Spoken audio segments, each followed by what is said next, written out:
very good afternoon to you. A very good afternoon to you, and welcome to News at 12. My name is Nanaba, and I'm coming up shortly in the headlines.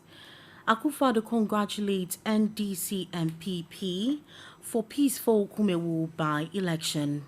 Two siblings drown in an abandoned pool at Achimota.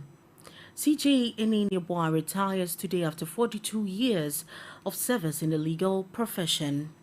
NPP suffered high voter apathy despite win. This is from Sami Jamfi. Man 47 inflicts cutlass wounds on friend over roofing sheet. I need a woman with vision and good character. And this is coming from Funny Face. And to our last headline, stop calling me Ghana Chris Brown. That is from the entertainment front, Mr. Drew Beggs. We go for a quick commercial break, and when we return, I'll bring you the news and details.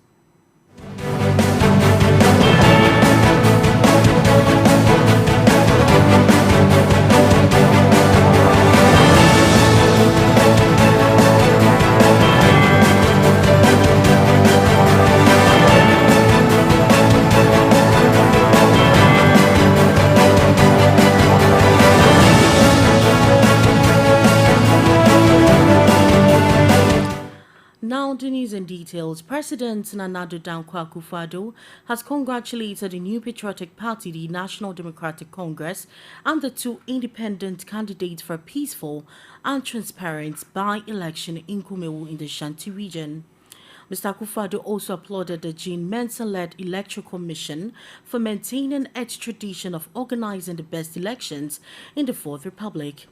The NPP Ernest Ini polled 15,264 votes in Tuesday's election to beat the National Democratic Congress candidate Kwesi Amankwa and the two independent candidates, both of whom are called Kwekujia. The NDC's Kwesi Amankwa garnered 3,723 votes, while Kwekujia the first had 2,478 votes, with the other Kwekujia managing a paltry 62 votes. Now to the next story. A heartbreaking incident occurred in Achimota, resulting in the drowning of two siblings, 13-year-old Esther Didi and 6-year-old Kofi Asari, as the younger child bravely attempted to rescue his sister from an abandoned pool.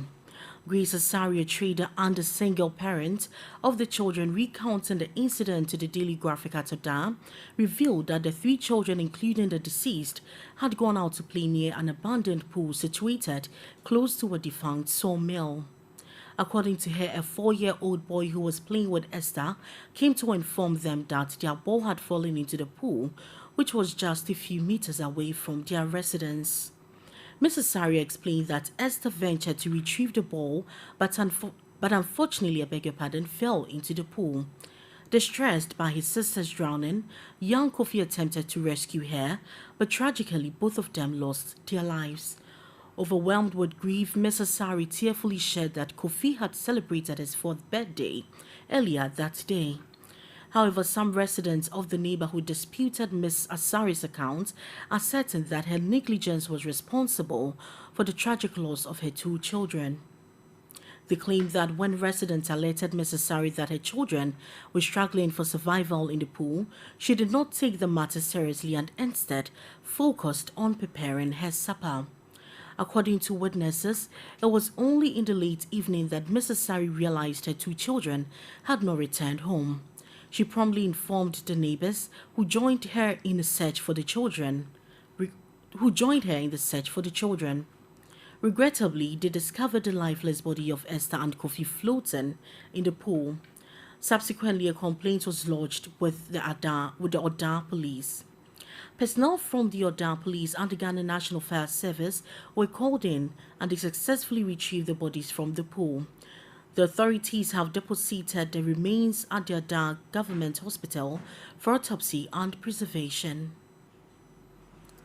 Ghana's 14th Chief Justice Kwesi Eneneboa retires today, May 24, 2023, after 3 years at the helm of affairs of Ghana's judiciary. He turned 70 years today and must therefore go on compulsory retirement as conditions of service for judges of Superior Court of Ghana dictate. Kwesi Enini-Boa, who was born on 24th May 1953 in Tuase, a town located in the present-day Ashanti region, had his second cycle education at the Ameniampong Secondary School and the Apam Secondary School. He proceeded to the University of Ghana for his legal studies. He trained as a lawyer at the Ghana School of Law and was called to the bar in 1981. Enini-Boa practiced as a lawyer for many years, serving as an assistant state attorney in the Eastern Regional Capital of Koforidua and a partner in the reputed firm Efisem Chambers. Keen on advancing the course of the legal profession, he served as president of the Eastern Regional Bar Association before being appointed a judge of the High Court in 2002. He was elevated to the Court of Appeal in 2003 and ultimately to the Supreme Court in 2008. In 2019, President Akufo-Addo named him as Chief Justice Designate pending approval of Parliament. On 7th January 2020, he was duly sworn in as Chief Justice of the country. He is expected to be replaced by Justice Gertrude Tokuno, who has already been nominated to replace him if she gets the approval of the Parliament. Now to the third story. The National Communications Officer of the opposition National Democratic Congress (NDC), Sammy Gyamfi, says the governing New Patriotic Party must be worried about the significant voter apathy if suffered in the just ended Kumewu by-election. He mentioned that the NDC increased its votes by 1,284, while the NPP only saw an increase of 304 votes. He also noted that despite being considered one of the NPP strongholds in the Shanti region, the voter apathy in the constituency dropped marginally. Sammy Gyamfi expressed on Facebook that the NPP's high voter apathy could potentially have an impact on the 2024 presidential polls.